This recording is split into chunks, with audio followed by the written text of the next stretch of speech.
Welcome to The Last Breakfast. Please enjoy the video. You start by opening the image in the app you've chosen.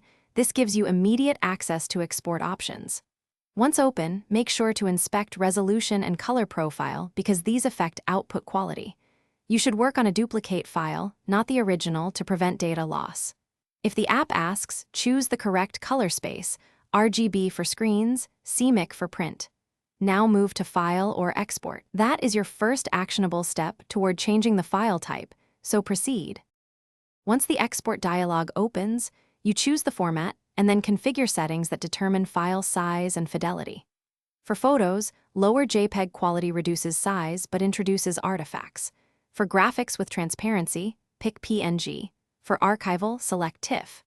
Make sure to set resolution, 72 dpi for web, 300 dpi for print, and convert the color profile when crossing between RGB and CMYK to preserve colors. After adjusting compression and metadata, you finish by opening the converted file to verify visual fidelity and confirm that transparency, color, and edges look correct.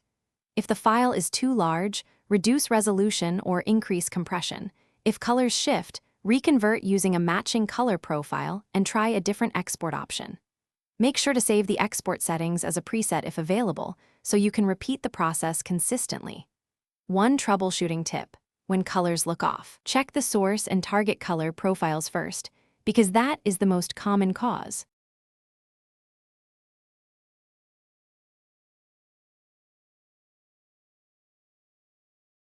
Thanks for watching. If this was helpful, leave a like and consider subscribing. See you next time.